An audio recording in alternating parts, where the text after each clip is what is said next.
2 table spoon.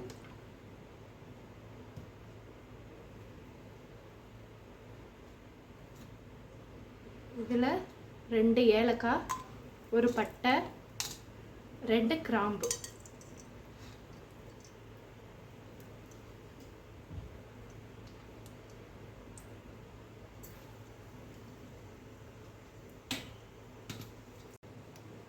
ஒரு 2 பெரிய வெங்காயம்.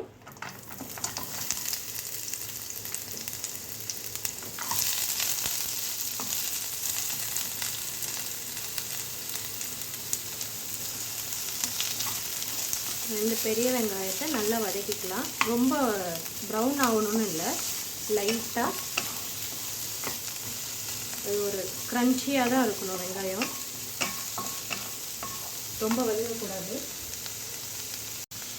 2 பச்சை மிளகா, காரத்துக்கு காரம் வேணும்னா இன்னொரு ஒரு பச்சை மிளகா சேர்த்துக்கலாம், ஆனால் நம்ம சேர்க்க போகிறதில்ல. ஒரு 10 கருவேப்பிலை, கறி லீவ்,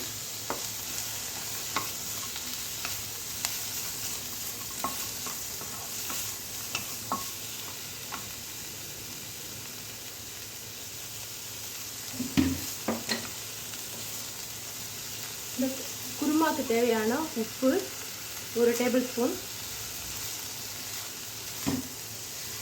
ஒரு மிக்ஸி ஜாரில்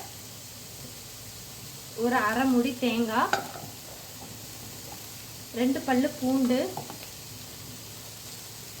1 டேபிள் ஸ்பூன் சோம்பு, பொட்டுக்கடலை சும்மா 1 ஸ்பூன்.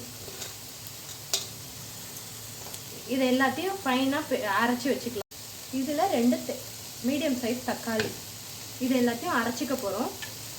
நல்ல திக் பேஸ்ட்டாக அரைச்சிக்கலாம்.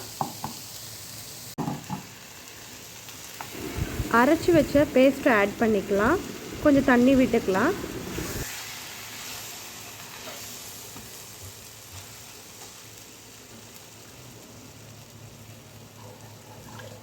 இப்போ லைட்டாக தண்ணி விட்டு இந்த பேஸ்ட்டை ஆட் பண்ணிக்கலாம். இன்னும் தண்ணி ஆக்கிக்கலாம்.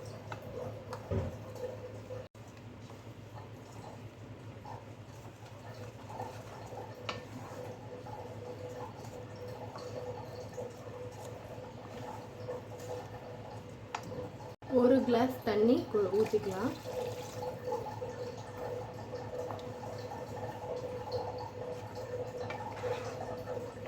இன்னும் தண்ணி வேணும்னா கூட ஆட் பண்ணிக்கலாம். இது நல்லா திக்காக தான் இருக்கும், பொட்டுக்கடலைலாம் போட்டனால.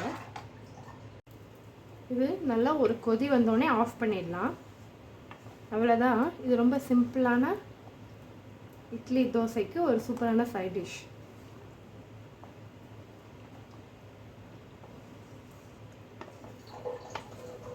அவ்வளோதான், குருமா ரெடி. இட்லி தோசைக்கு சூப்பராக இருக்கும்.